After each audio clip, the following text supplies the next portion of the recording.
Wow. So this evening we've started the pilot program for Mad Dog Blues Toady Mode TV.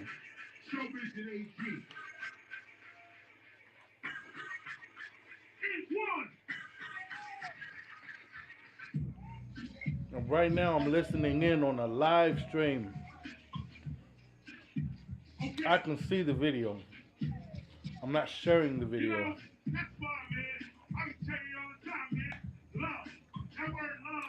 But I'm listening in on the video. This is KRS-One at the Whiskey A Go Go in Los Angeles, California. And this is terrible.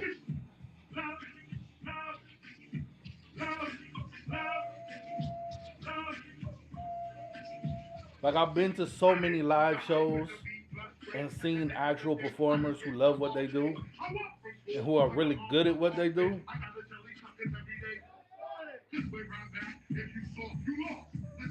KRS-One, he just singing his old songs. He should never freestyle ever live, ever. That shit is embarrassing. He must not watch that shit back, because he's horrible at it. I mean, shit. I get that he's an old timer, but gosh.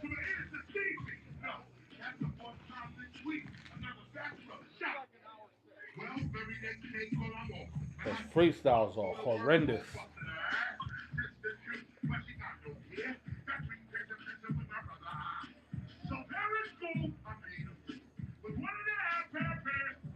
He's been lucky though. He's had some pretty good producers behind him throughout his career. But overall, I mean, it's time to hang the microphone up, buddy. I'm gonna try to tell old basketball players to hang their sneakers up. I'm gonna tell old boxers to hang their gloves up. You notice you didn't drink no water yet, right? KRS needs to hang up the microphone.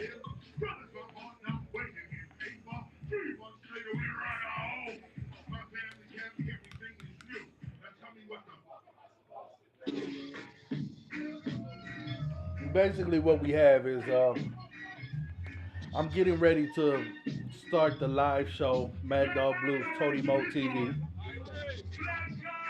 And there are different equipment. There's different equipment and different pieces that I need to put together in order to make it a cohesive show. So right now I'm waiting on that. In the meantime, I'm just running the show as a podcast. So you know, podcasts usually do not include video.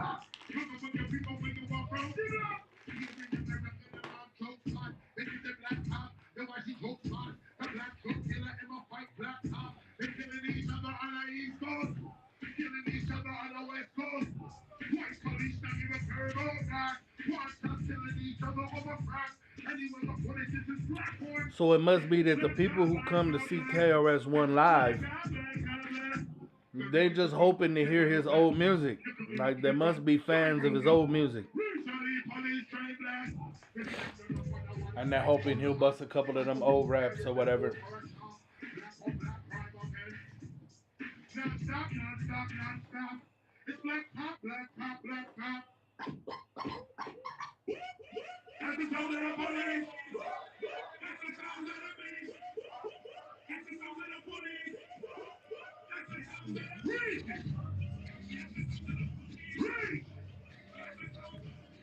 So it sounds to me like he probably has a 10 or 15 minute, possibly a 20-minute classic set that he does to try to hype the crowd back up after his deplorably horrible fucking freestyles. I mean, that stuff was gut wrenching. And that's why some of these older artists, what they should do is they should focus on developing new talent. They need to hang the microphone up. Spending too much time running that mouth, too much time trying to influence people, and that sort of thing. It could become embarrassing because you chasing after something that's long gone. You know,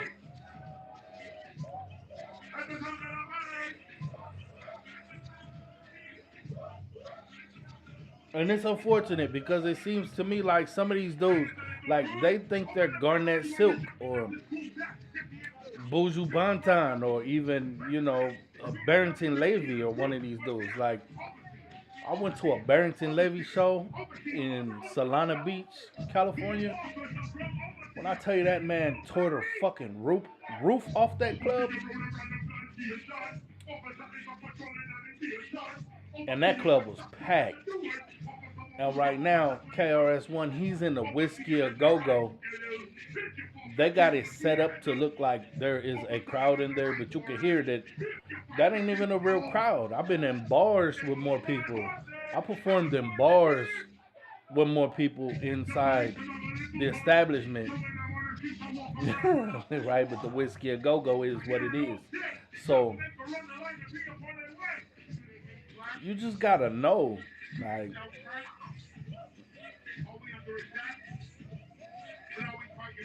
this stuff is really sad. And they too busy trying to maintain these old ass artists from way back yonder instead of developing new artists and putting out actually good, talented artists, right? They're still trying to stay famous. They still trying to get money. They have to because they got bills to pay. I understand that shit. They living above their means. They got bills to pay. But still, it's, oh my gosh.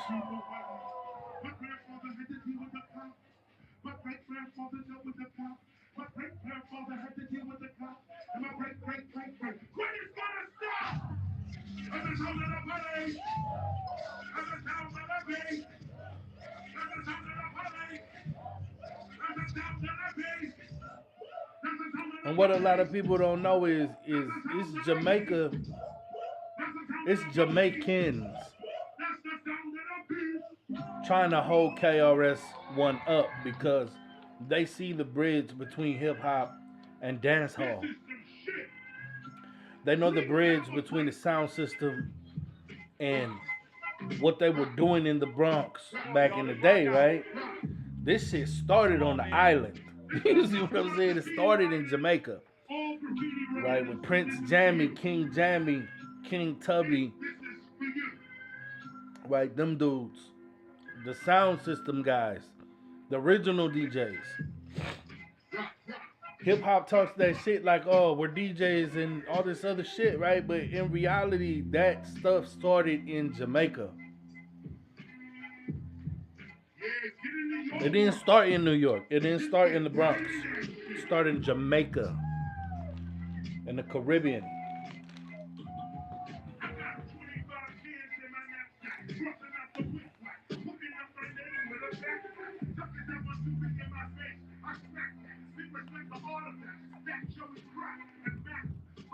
But the UK has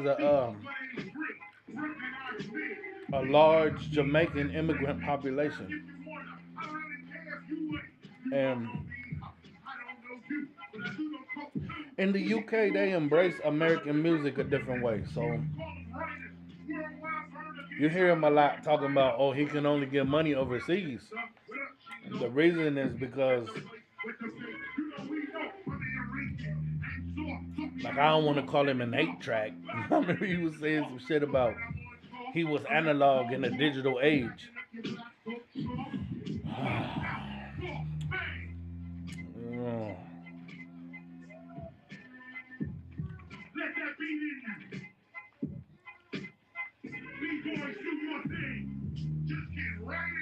Like, I don't see any big time investors putting any money behind no KRS-One shows because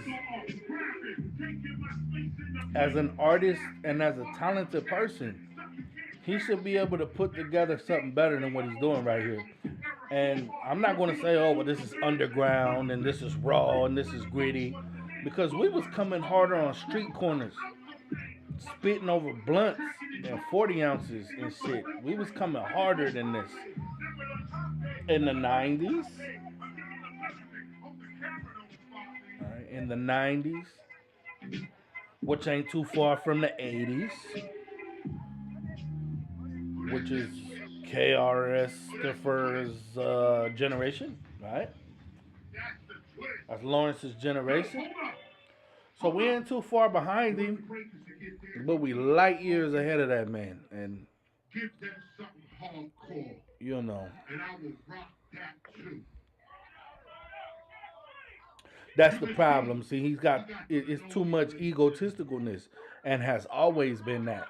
It's too much machismo, and machismo don't tend to age well. It just don't. You know what I mean?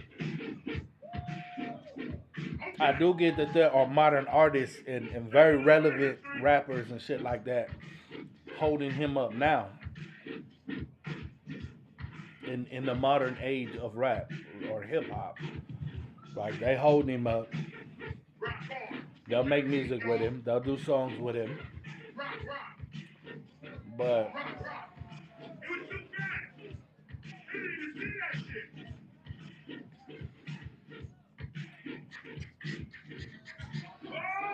like I've been to Asian music festivals where they're killing it, right? Import car shows where they're killing it. The DJs are raw, the dancers are raw, everything, right? I get that some people are saying KRS-One is trying to revive hip hop culture. However, hip hop is alive and well. It just ain't alive and well in the black community. It's become irrelevant, an irrelevant art form.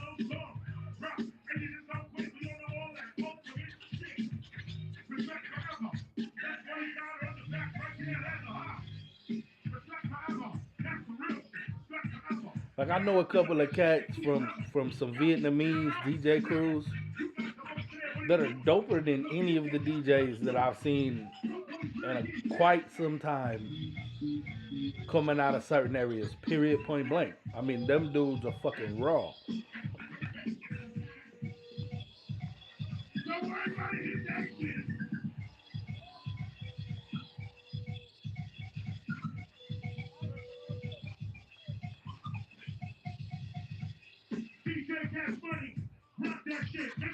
It could be that those are the kind of people he's relying on right now. Right? Some of them Asian dudes. Some of them cats that are really sick. You know what I mean? A couple of Spanish dudes, right, with backpacks on and a few headphones. Like, I know some real hip hop cats, but they moved away from all that street rah rah shit and went way underground. They call them backpack rappers, right? They're backpackers. Them motherfuckers got 3, 4 different kinds of headphones in their backpack, right? They used to have the Walkmans, and I mean, after the Walkman, I feel like that shit died. Most of it died after the Walkman. Even the Discman, the CDs, it just wasn't hitting like that no more. Y'all don't get it, baby. That's Philly right here, baby. Don't As soon as you couldn't dub a tape anymore, like that's all we need is Grandmaster. a lot of this stuff fell off. We need Nell to come back out of retirement. You hear what he said? We need Melly Mel to come back out of retirement. Melly Mel is a boss producer, no doubt. Bad mofo. He's bad, right?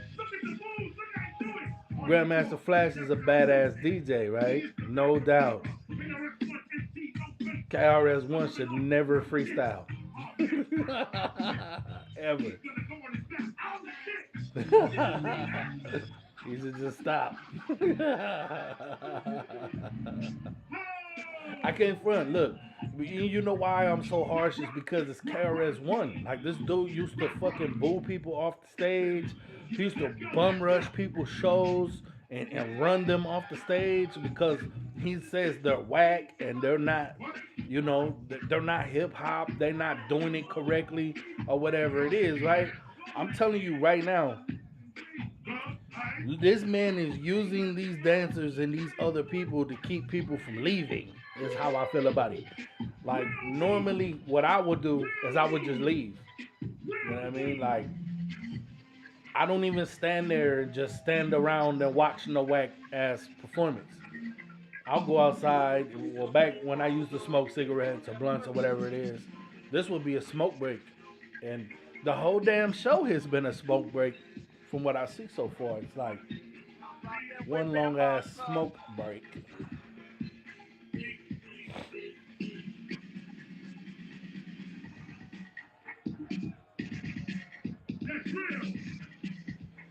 And I guess he's like now he's trying to take you through the history of freshness, right? Fresh sounds, a little bit of electro because he's on the West Coast, and electro was what was popping on the West Side, right? We are the originators of the pop lock. You know, that West Coast pop lock, right? This is before the East and the West had a rap beef, or there was a feud. And this is beautiful because the person who's filming this horrendous display, right? He likes to talk about Drake and he likes to talk about Kendrick Lamar.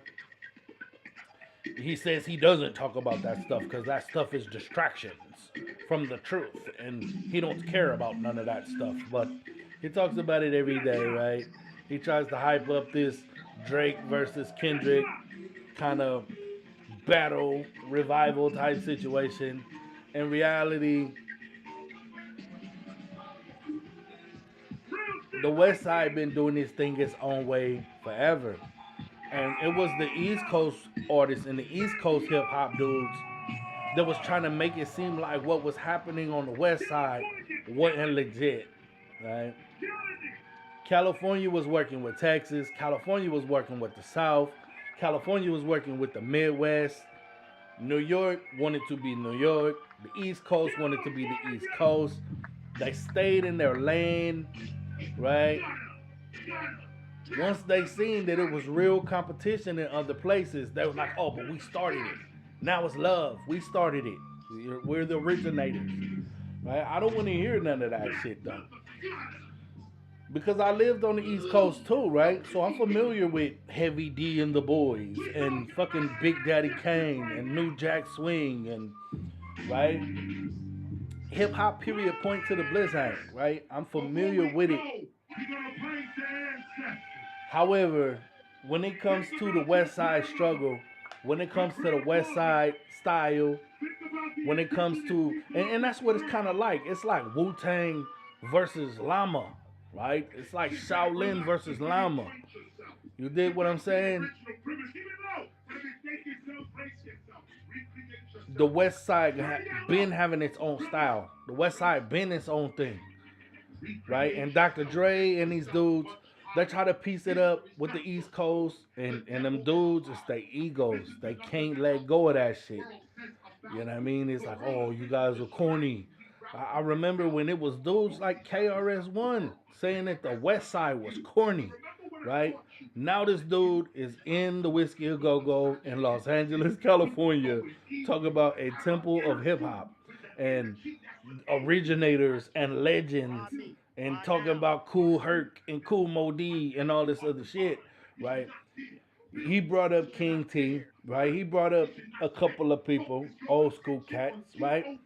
But the true story is KRS-One don't know nothing about no West Side rap, right? He gonna talk that hip hop shit, no doubt. He's gonna talk that shit, right? But when it comes to rap music, which that's what was being made in California and on the West Coast, he don't know too much about that shit because he ain't calling out no real names. You know what I mean? I never heard him say nothing about DJ Quick.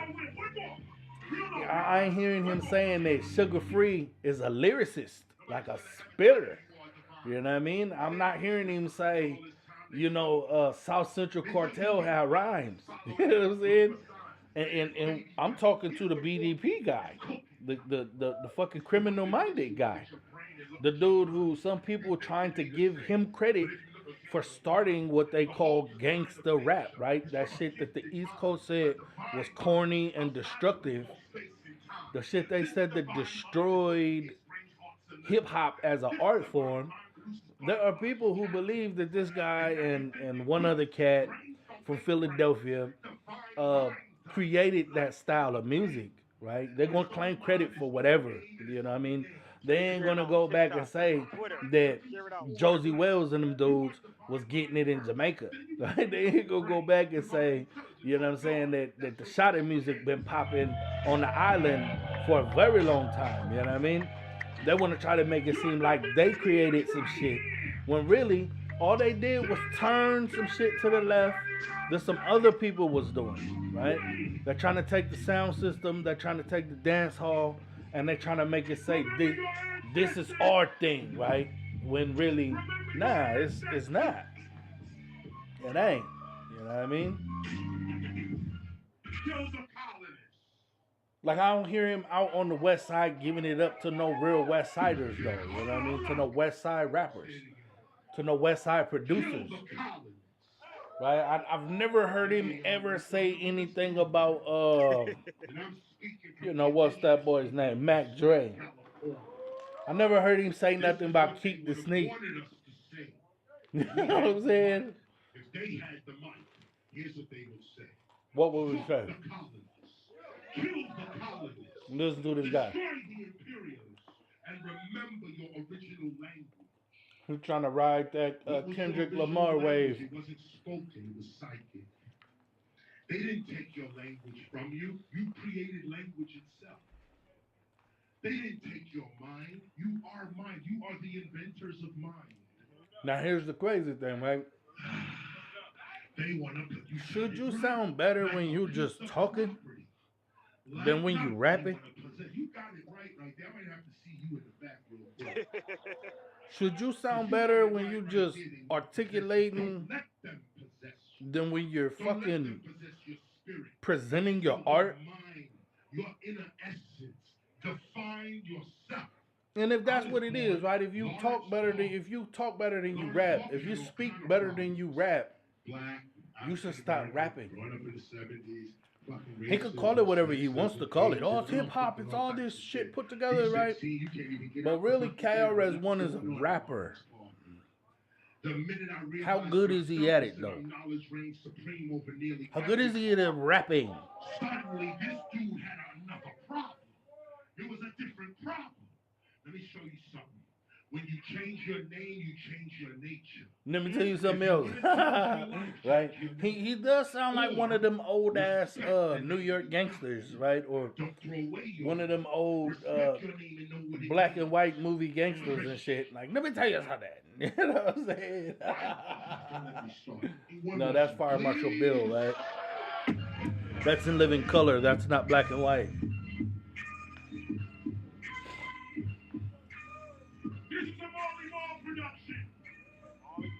Marley Marl's the man. He ain't the man. He's one of the men. Right? He used to hate on Marley Marl. He hated on Marley Marl's whole crew.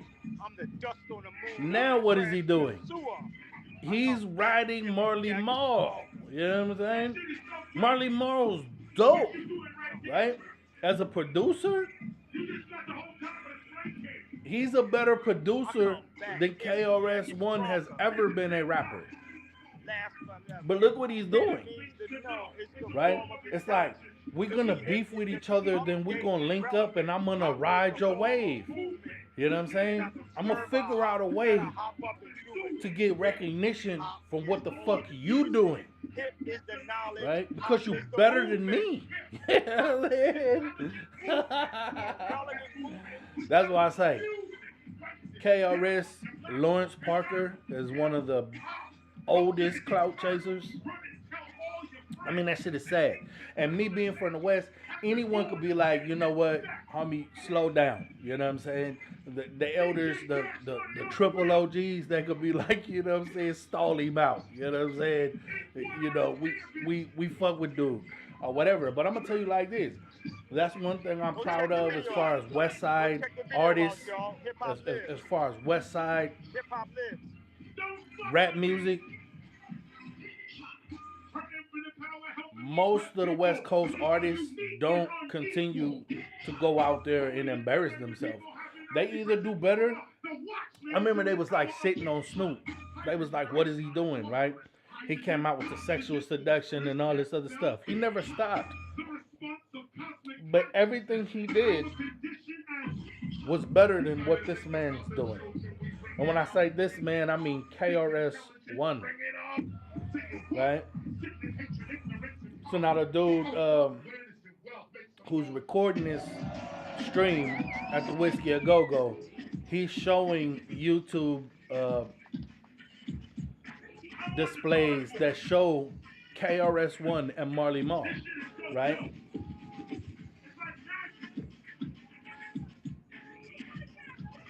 Which is a trip. I mean, I ain't never took no pictures with my enemies. Ain't that what this dude said? This dreadlock dude who's shooting this video right now? That's what he said. He said you ain't gonna find him in no pictures with his enemies. So that trips me out. Like, what he has to do is he has to try to combine his body of work with other people who are doing it big. Because if he doesn't, it's easy for him to become irrelevant. You see what I'm saying? Like, it's important to be able to stand on your own and whatever it is you're doing.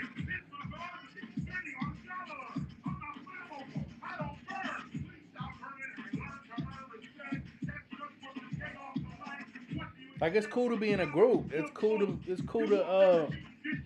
you know, be part of a crew. It's cool to be part of a squad. That's okay. But you also got to be able to stand on your own. You know what I mean? And I don't mean like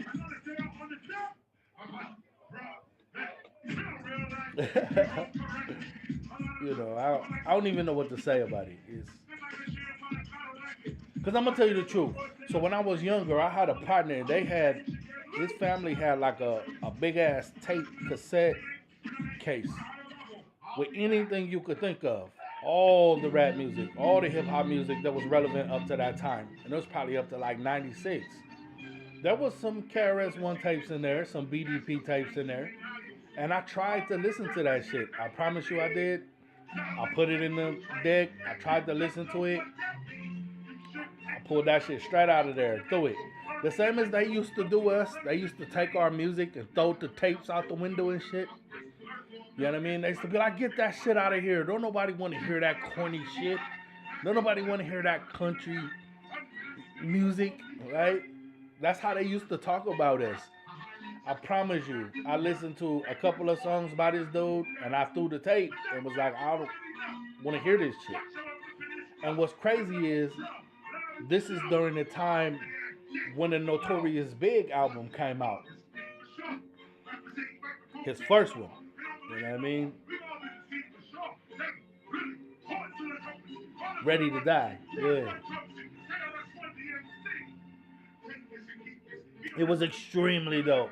You know what I'm saying? And that's what I'm trying to say. Like, it's not like I got something against the East Coast. I got partners who used to strike the damn San Diego trolley. I'm talking about crazy strikes all over the trolley. Real taggers, real graffiti dudes. You know what I mean? And they used to hand me tapes. Like, I had a partner, he handed me the DJ Rectangle tape.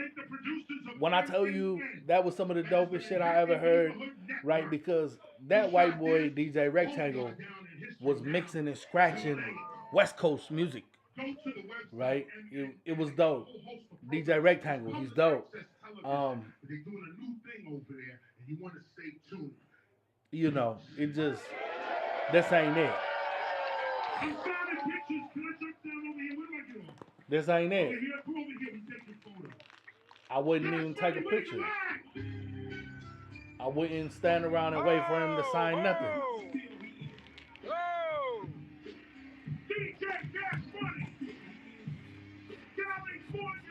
I wouldn't. Money! I'm over here.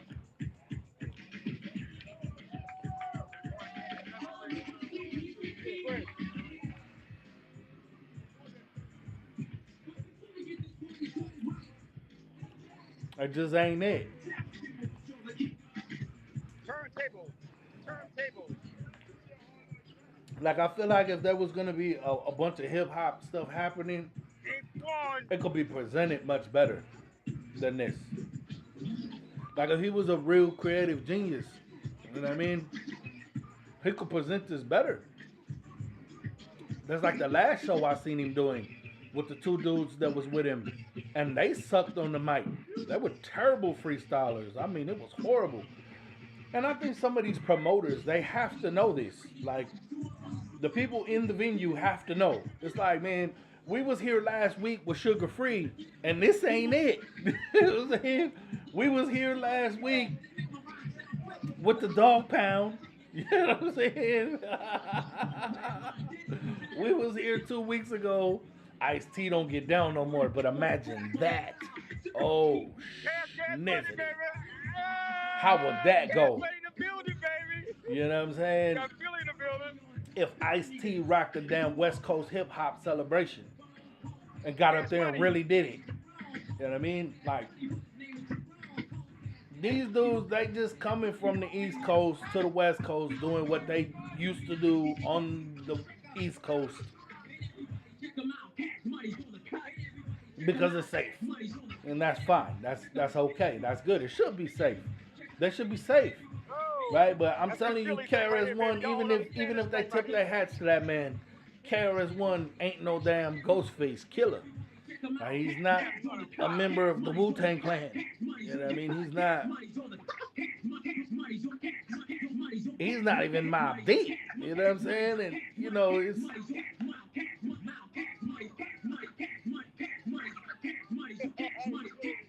do that. The DJ get this kid Capri on right now. Yeah. Very good. So the DJ got some skill.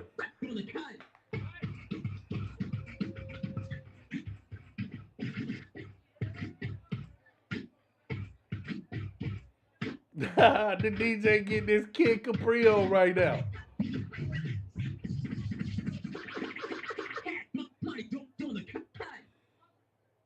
Yeah. Well enough. That's that Philly thing, baby. Gotta go, y'all. Well enough. So anyway, that was a live stream by a ninja that I don't like. I walked over to him and said, "What's up?" The first ninja that I saw hit him in the jaw. Ren started stomping him and sold it E. Next thing, got rushed by security. You know, it is what it is. But anyway, so this is just a little practice run for MadDoggBlue's Toady Mode TV. It's something that I'm going to be working on. I've been waiting on the equipment that I need. First, I'm going to be honest with you. First, I was waiting to move from where I was situated at previously for multiple reasons. First reason, the energy just was not good. The energy wasn't right. It wasn't the worst place I lived at all, but from where I moved to there from, it was just way off.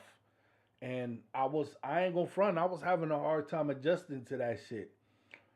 You know, I've been around a lot of dirty people, a lot of drug type folks, a lot of, you know, people who ain't doing so well. But where I was situated before the place that I'm at now, it was a different kind of weirdness. Like in California, the behavior is very different. Even in Savannah in Georgia, the behavior is different. You know, each place has its own little behavior patterns. And where I was at, it didn't sit right. It didn't sit well. So I kind of held back on doing a lot of things. Like I used that time to just stack up. I used that time to get some of the stuff that I wanted or some of the stuff that I needed in order to eventually get to working on these projects that I want to work on. However, I would like for them to be professional. I don't want them to sound raggedy. I don't want them to look grimy, right? I spent at least a year, the past year and almost 2 years actually, sedentary, right? Staying inside for various reasons. Reasons that, could eventually come out. However, I don't feel a need to talk about those things right now. It just, it's stuff that could come up at a later date. But I made the decision to kind of just stay out of the way and mind my business. Mostly because I'm not trying to end up, one of these sad ninjas who out here doing a bunch of shit based on their inability to control themselves, right? Or just circumstances that could be and should be avoided. Period. I mean, an intelligent person, in my eyes, avoids certain situations when and where they can. If they're able to do so, then they will do so, and it never becomes a situation where they feel like they done something wrong, or it never becomes a situation where they feel like they're missing out on something, because the reality of it is that being in the middle of a bunch of dumb shit is incredibly stupid. Um, Testing the water in certain ways is incredibly stupid. Some people, they don't have foresight, right? And they also can't think long term either. So they're just kind of stuck in their circumstances. It could be that they live in an environment or with, a family member or whatever their living situation is. It's just unhappy. They're not happy with it. It could be that they are happy with their living situation. They don't know anything else. They don't know anything better. And so they believe they're in a better situation than they are actually in. Right? They're actually in a terrible situation, but they've learned to see it a different way because they don't know any better. So they don't have any long term plans or any long term goals. I know what that's like because I've been in those shoes. And then every time I tried to come up with a long term plan and a long term goal, it was the streets. It was some person, whether it was someone who was just a short term friend, a fair weather friend, right?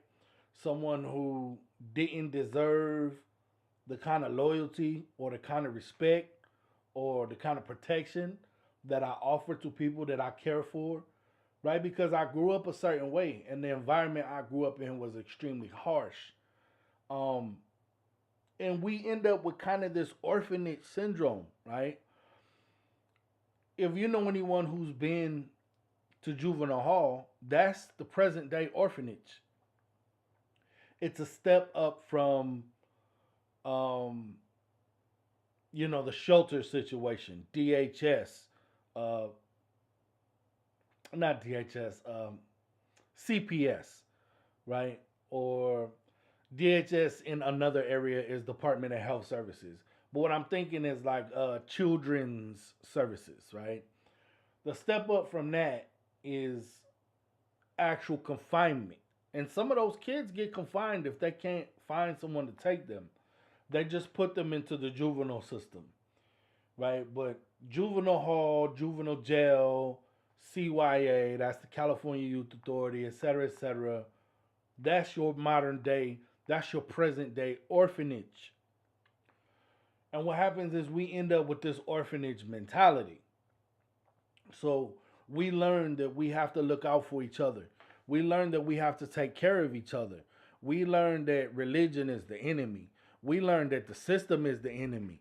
We learn that all of these people are against us. We learn that nobody is looking out for us, right? When in reality, it ain't that. It's that our parents chose drugs or sex or whatever it is that they chose, or maybe they just weren't ready to be a parent. Maybe they were children themselves or whatever it might be.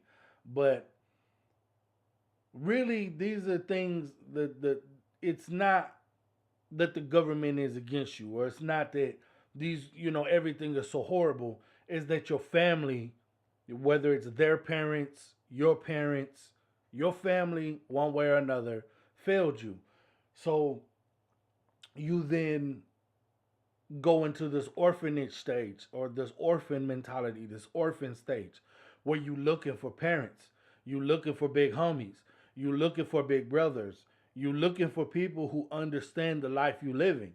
And it just so happens that the life you living is a life of nothingness, right? It's a life of drugs, alcohol. The best thing you could get when you live in that kind of life, the best thing you could get is sex, right? But then we don't know how to treat. We don't learn how to treat women, right? If we do learn how to treat women, and well, when I was growing up, I was surrounded by prostitutes and pimps, right? I was surrounded by drug dealers and killers. So the point is that we end up with this orphan mentality, this orphanage kind of thing, and what we learn is to take other people also under our wing, right? To mold them, to grow them into baby Mad Dog 2, baby Mad Dog 3, tiny little Mad Dog 4, and all this other shit, right? We learn to try to make duplicate copies of ourselves in our most savage state. You see what I'm saying? When we're not good for ourselves, let alone good for society, right? And then we create these. And I've done lectures and discussions on this, on identity, mimicry, cloning, right? Impression, etc., etc. And what I'm discussing now falls into each of those categories. Um, you end up with this thing where you kind of mold other people to be like you because that that sort of overstanding helped you to survive. So you feel like it will also help this other person to survive. It will help them to be strong where they're weak. It will help them not to cry. It will help them not to miss their mother or their father or whoever it is that don't love them or who didn't love them or who just wasn't there for them or weren't enough for them or whatever it is that is sucking at their soul, right? You teach someone else to be hard. You teach someone else to be savage. You teach someone else that this is the way to stay alive. When in reality, a lot of times, that's the way to end up dead. A lot of people rushing to the grave, right? Because they're hurt, because things are fucked up. So they're rushing to the grave. And the people who survive that, right? The people who survive even the most machismo point in their life, right? The most savage, the most gangster time in their life. It's like, how did you survive that? That becomes the mystery. That becomes the story. So when you see these dudes on TV, when you see Frank Lucas and when you see all these American gangster motherfuckers on the TV, and it's like, oh yeah, this, and this, but this motherfucker was a snitch, or or whatever, but this and this and this and this.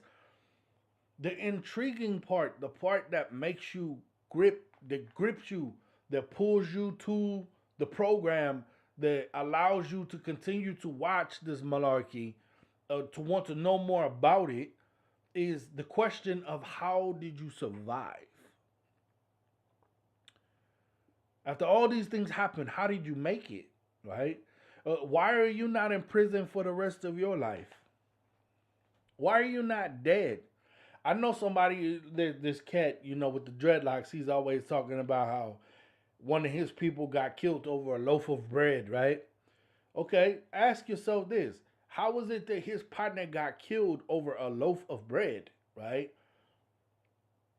And then there's Takashi 69, right? Or there's any of these other dudes that it's like, wait a minute, where I come from, you not gonna last, like, you ain't bulletproof, nigga. Where I come from, you ain't gonna last 5 minutes right there like that. You're not. I promise you.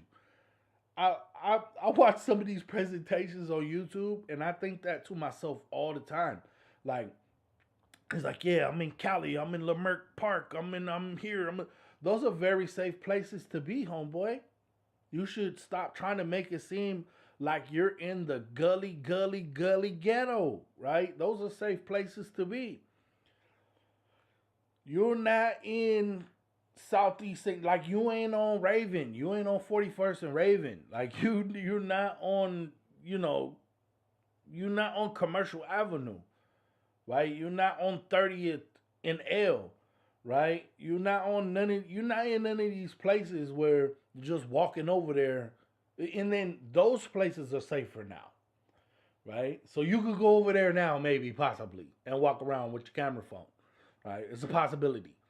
I know people who could walk around with cameras in places where normally they would get their face shot off, right? And yeah, that is what that is. But my point is, I mean, at the end of the day, what are you accomplishing by even trying to present yourself that way, or trying to present other people that way? It's like, yeah, if you got a problem with me, I'm gonna be at the Whiskey Go Go. You know, my stalker, come to the Whiskey Go Go. Now, what if that person comes there and shoots that place up? That's how I know you're not serious.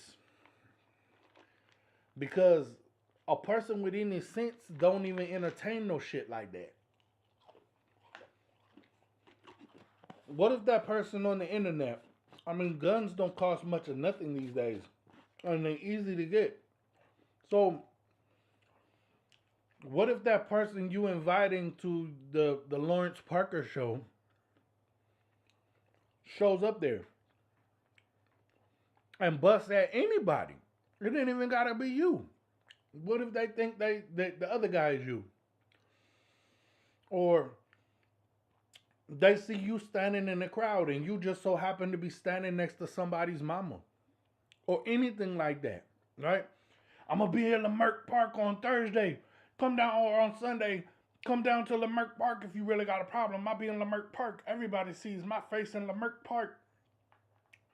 What if somebody comes down there and calls you a bluff and says, all right, I'm gonna be at Leimert Park. I'm live right now. You see me on the camera. I'm live right now at the incense stand. At the damn, I'm at the crystal stand right here looking at citrine and rose quartz, listening to Jamaican reggae vibes and looking at medallions with Johan right here. And come down here, homie, come to Leimert Park. Everybody knows me. Everybody see my face.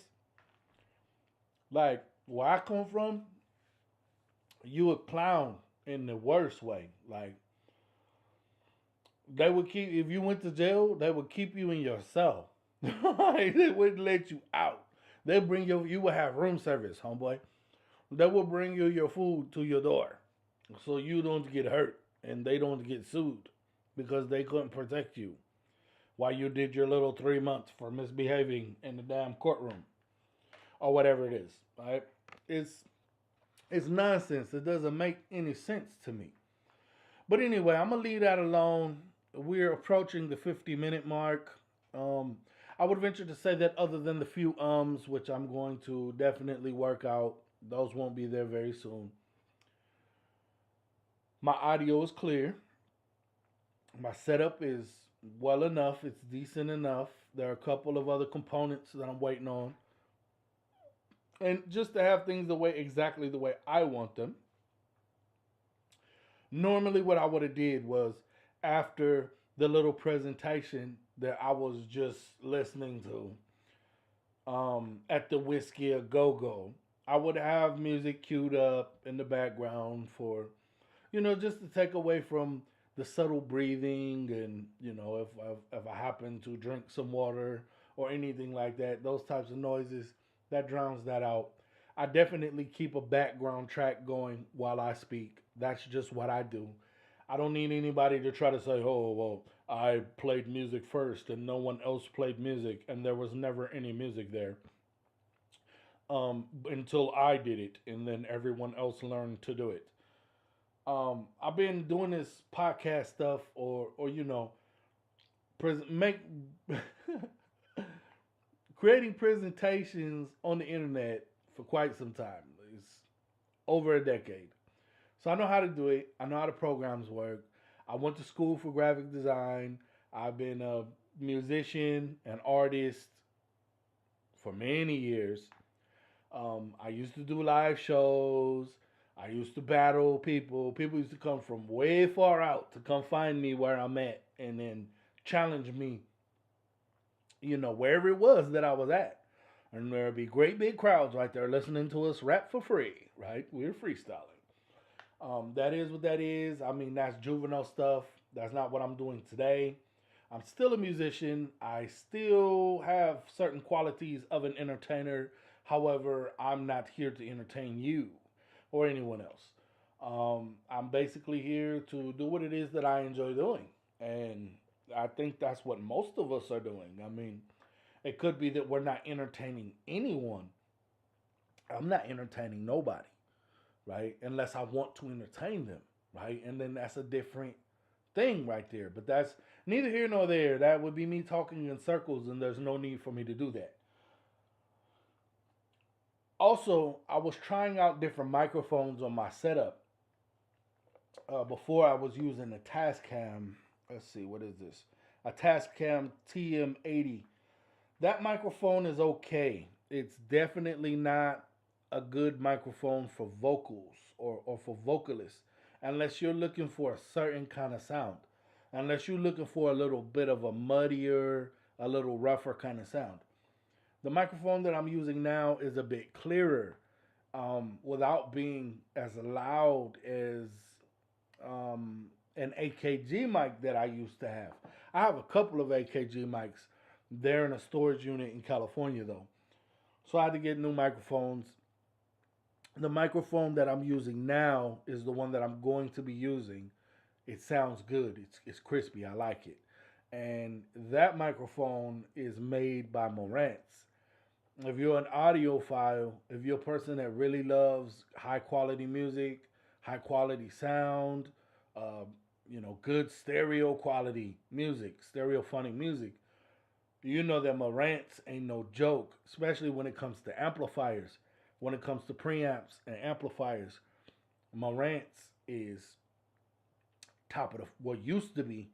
I'm sure that they have not gone down in because some of these companies used to be the slap, and now they just make a bunch of bullshit for people who are sitting in their garage, which is fine. But I got my Marantz microphone, so that's great. I'm gonna stick with that. Some people they don't know which mixers, which mixing boards to grab. Some of them have mixing boards that cost thousands of dollars, and they don't need that shit, especially for a podcast or for a YouTube presentation. I mean, other than for the glitter of showing it on the camera, I can't think of a reason to use it. In fact, right here where I'm sitting at, I have an expensive Behringer preamp. That thing cost me some bread. And I don't even use that preamp.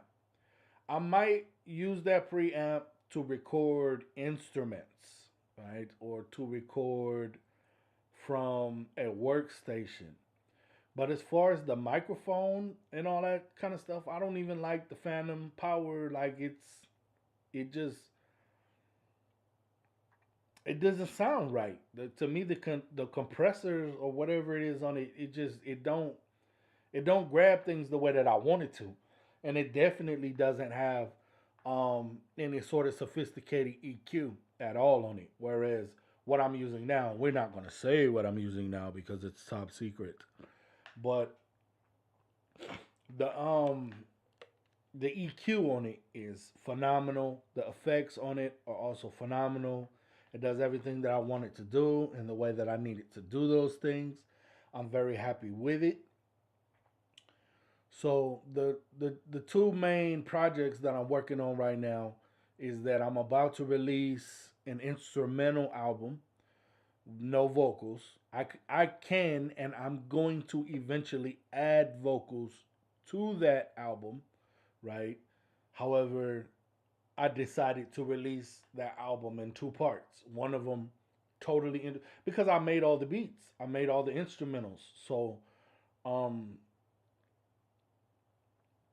it's all my production, so I can do what I want with it and still not worry about anyone stealing it. It's copywritten, it's published, right? If you don't understand the way publishing works, if you're not with a pro publisher, it's like writing a book, man, and not having any publishing. You better be careful with that. There's a difference between copywriting and publishing, right? So some people they really don't understand that what they say into these microphones or what they write down really doesn't matter. Someone could copy what you say as long as they write it down differently. And that's what some of these people on the internet they do. They are professional plagiarists. They figure out how to plagiarize without it being called plagiarism. Right? They say, well, I'm just speaking on and towards a topic of study. I'm speaking on and towards a science, which is actually no man's domain. Right? No man has domain over a topic or a subject. Anyone can speak on or of a fucking topic, right? Or a subject. That is what that is, whatever, whatever, right? At the end of the day, we know that that's the way the news works. ABC, CBS, NBC, they're all going to cover the very same stories. They're all going to be at the same situation with their cameras and their microphones. They're all going to make their presentations about the very same thing. They're going to say it the way that they say it. They're going to move on, and nobody gets in trouble. Nobody stepped on anyone else's toes, right? The thing is, what it is for some people, they want to be the one to get there first so they can cover and report on it first. They don't want them other people to find out what's going on because then they're going to compete with them, etc., etc. And so, in certain regards, that's what we're dealing with. That's what I'm dealing with. I'm dealing with a couple of scared ass cowards. And it's the same thing. I've experienced this in music. Like I'm better than all these dudes. I don't even want to entertain none of that shit. I'm not battling you. I'm not rapping against you. I can't even hear you because I'm better than you. There's no question. There's no doubt. It is a waste of fucking time for me to even lower myself to that level, right? But then those are people who never in life stop trying to get you, right? Those are people who never in life they'll say you ducked them, they'll say you dodged them, they'll say all this other kind of shit, right? And then you got the reverse. You got the people who actually they ain't no good, they suck, right? But their ego is so inflated that they'll try to talk like that person who really should not be paying no mind to these other people. It's a trip. It's like you're damned if you do and you're damned if you don't, right? At the end of the day. Also, I'm going to be bringing guests onto Toady Mode TV. There are going to be presentations on Toady Mode TV. Toady Mode TV is going to be dynamic. It's not going to be static. It's not going to be as simple as me talking into a microphone or me sitting in front of a webcam or me showing you books or playing other people's music or anything like this, right? I do plan on putting just a bit of forethought into what it is that I'm going to present, even though the same as a lot of other people, I'm able to just talk without needing to write down what I'm going to talk about before I start talking. Right? I don't know. I guess that's a superpower or something, right? But I'm able to do that. However, that's not the way that I want to run Toady Mode, right? Toady Mode TV is, and I'm gonna explain. It's kind of a funny story. I'm gonna eventually explain why I chose the name Toady Mode TV. That's TOADYMODE, right? Toady Mode, right? Eventually, I'm gonna explain why I chose Toady TV for the name of this show. It's actually so it's kind of funny. It goes back to the '90s and a homeboy that I used to have. Right, I met him in juvenile hall. I was in juvenile hall for robbing a 7-Eleven. Right? Yeah, I robbed a 7-Eleven. I got out of there with $27 and got locked up. It's a terrible fucking story. But anyway, um, don't do that and don't try no dumb shit like that at home. And hopefully every person with common sense in 2024 knows that if you're gonna do some dumb shit, do not go into no fucking part of my language. Do not go into a 7-Eleven, right?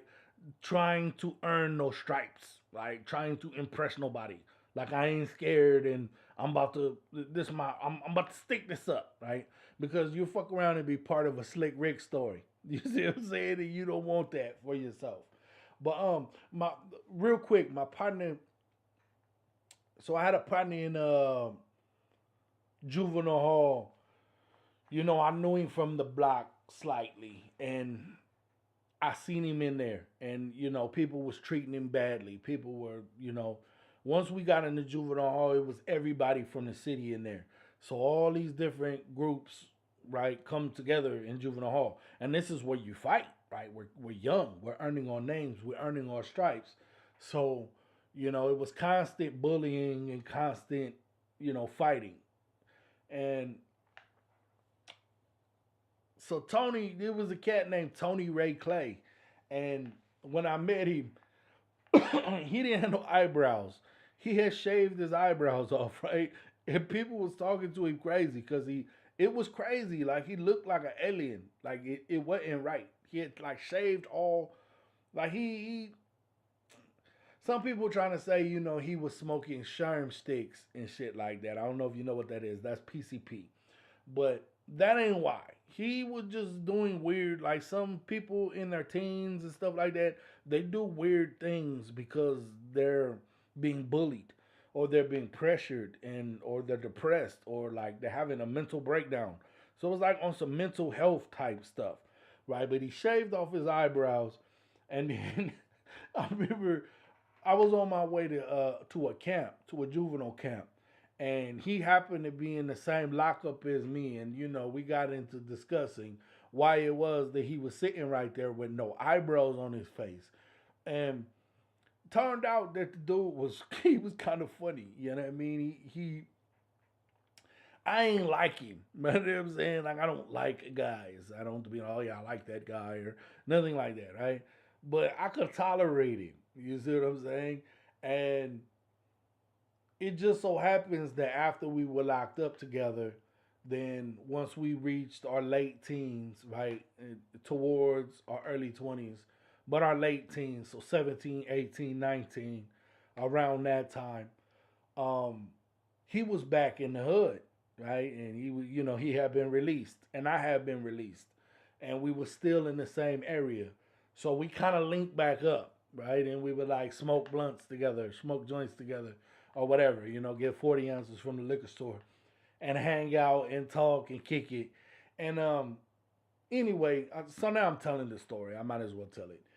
He used to spaz out sometimes, right? And when he get excited, and he start yelling, "Toady, Modi, Modi, Mod!" Right? And we all be looking at him like, "Motherfucker, what are you talking about? Nigga, you crazy. Something wrong with you." Right? So when I thought about what I'd like to name my next show, I was just thinking about how even though things were terrible oftentimes during that time in life, in my life, there were people like Tony Ray Clay. You know what I'm saying? And you wanted them around because they was good for a laugh, man. I'm telling you, when he didn't have no eyebrows, that shit almost killed me. I was like, oh my god, I had to know the story. Like he had the floor. Tell me what the fuck is going on in your life, bro. What is going on with you? You know what I'm saying? But he was one of them people. He just used to say random shit and used to fly out with the craziest shit. And that was one of the things he used to yell. Like excitedly, like he was about to nut on himself. There's Toady mode. So anyway, another thing is when I got to this new location where I'm at right now, I had just overcome a lot of things that weren't pleasant, right? Including issues with housing, issues with having my own place to live that was safe and was comfortable and, this kind of thing. And I kept telling myself, like, as soon as I'm able to, I'm going to get back to doing shows on the internet. And I'm going to get back into my spiritual stuff the way that I normally am. And all of these things I'm going to get back into doing. I'm going to get back into making music because it's therapeutic for me. It keeps me cool. It keeps me calm. All of these things I'm going to do.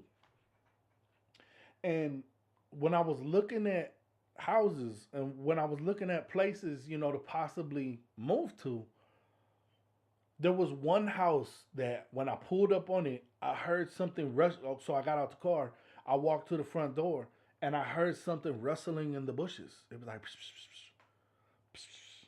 And I was like, man, that, what the hell is that?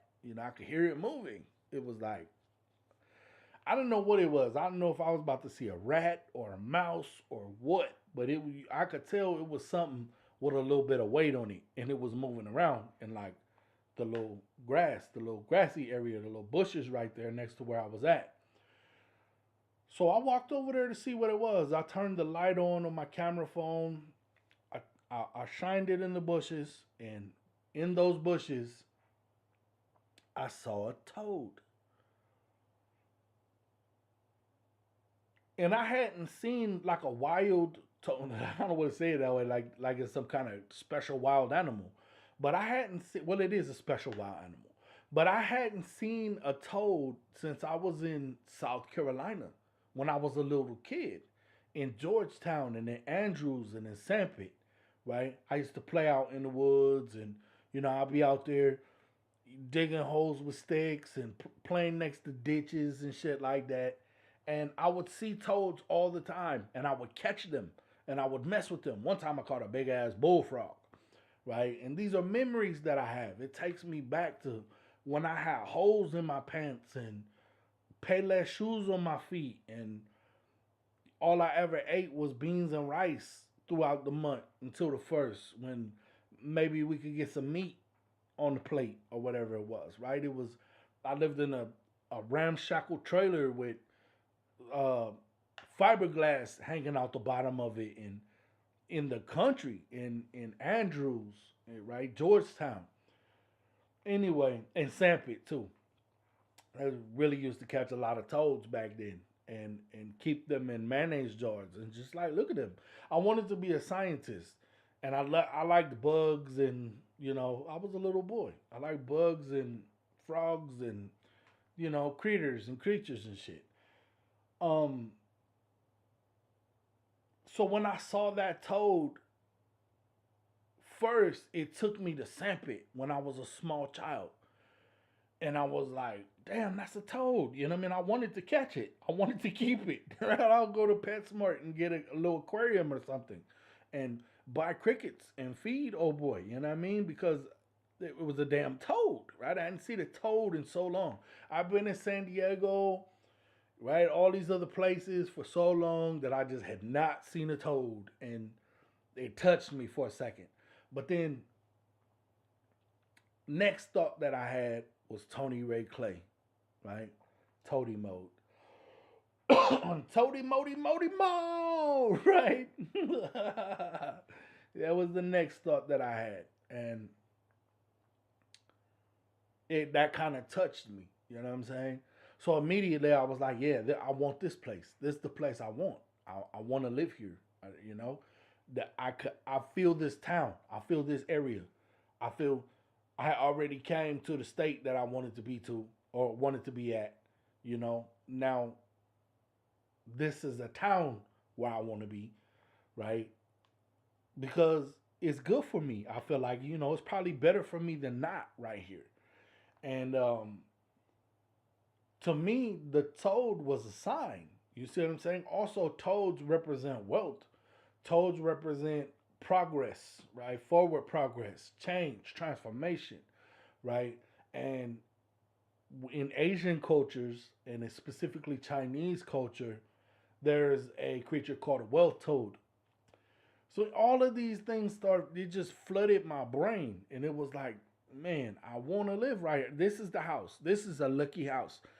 I'm applying for this place, and this is the one I want. And this is where I'm going to live. I'm going to live in this house. And lo and behold, I got into this place. And that's great. It's a high blessing. I'm very glad about it. I feel extremely blessed. And of course, I had to do a lot of moving and all this other stuff by myself. That is, myself and one other person, and that is what that is. However, I just kept thinking about Tony Ray Clay, right, and how he used to scream Toady mode, right, and so then I got to thinking, okay, well, once I get everything set up, what am I gonna call it? I was dealing with a few different names. I was dealing with a few different ideas. One of them was Flytrap Studios or Flytrap Productions, which I went and got licensed, right? Creative Mindset LLC, bam, went got it licensed. Okay, now what am I going to call the publishing company? Because I'm going to have to protect my material.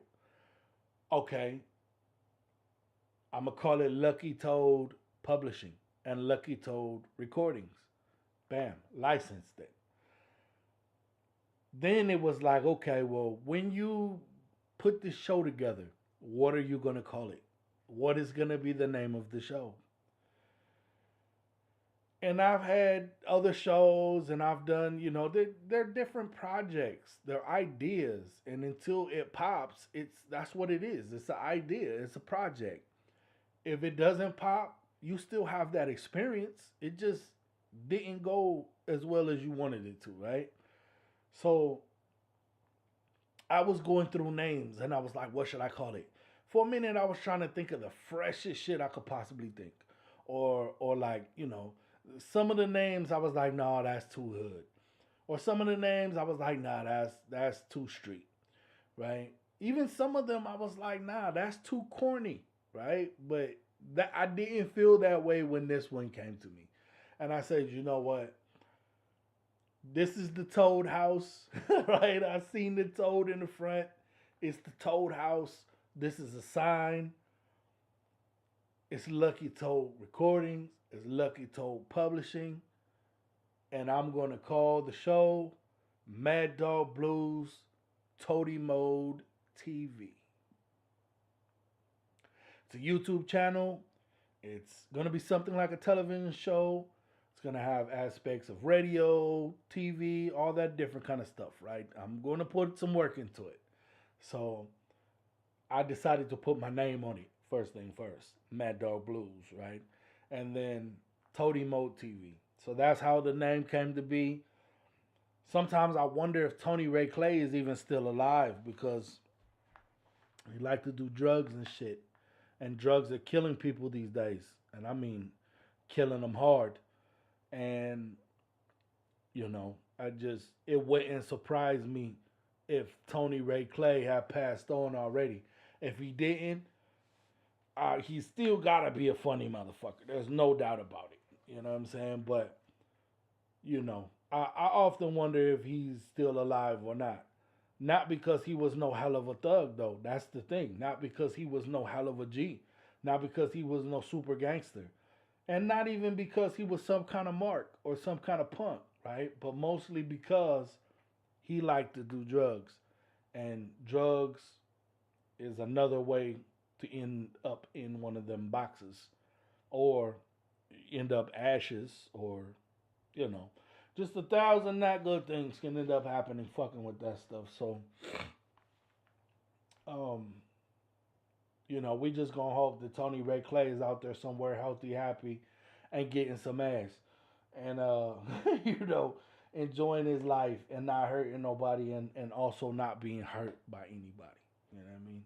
Because he actually, You know, for us to be in the hood the way it was, he accepted his role as court jester, right? He was one of them clowns that people will protect him. I will protect him, right? Because I wasn't no clown. You see what I mean? But he was one of them clowns that I guess he had been through so much, right? He had been put down so much that he just accepted that he was never gonna be no super tough guy. So what it was for him was he was a riot. He was hilarious. Um, you if you was about to smoke, you gonna hand Tony Clay the blunt. I mean, if you were drinking, you would buy Tony Ray Clay a drink, right? You would go get him. You would go to his house and go get his ass. Like, come on, we about to go kick it in the alley. Let's go, right?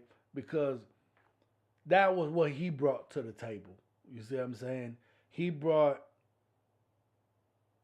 I don't even want to call it innocence because there was nothing innocent about Tony Ray Clay.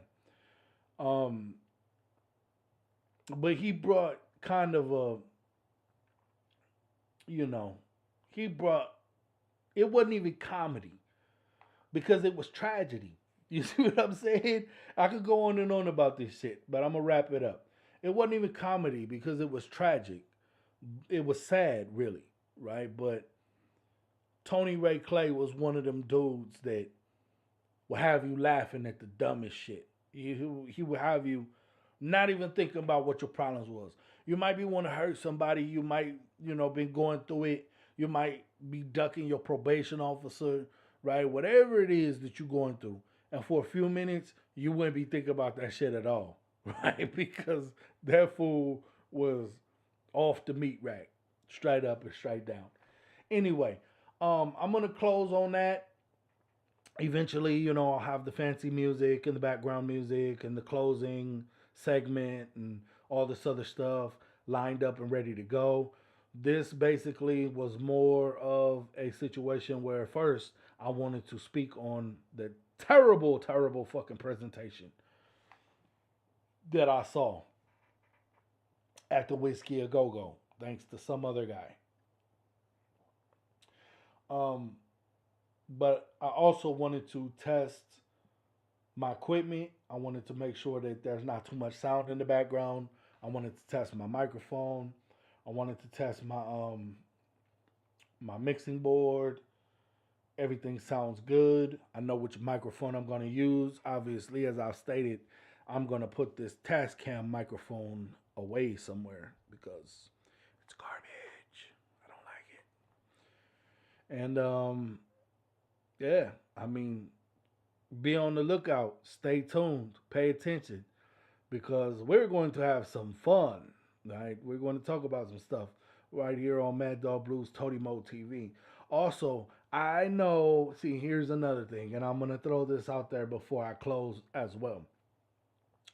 I know how to go on my telephone, right, and call people on my phone to be on my show. Right? I know how to call people. I know how to say, "Hey, Cassandra, I'm gonna call you at 10:30, so be ready, and we're gonna talk about this, this, and this, and connect them to my show through my telephone." I know how to do that. I know how to get guests from wherever it might be to make little cameos on my program. Right? I also know how to allow the audience, people who are listening, people who happen to notice what it is that we're doing and want to chime in. I know how to let them on the feed as well. It's going to take a minute. For a while, there's going to be 0 views. For a while, it's going to be like 1, 2, 3 views or whatever it is.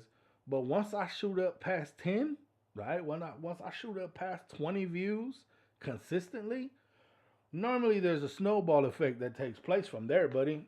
And if you have a channel that's stuck on like 10 viewers or 15 viewers, or even if it's a backup channel, I mean, well, I ain't gonna talk about that because that's not important.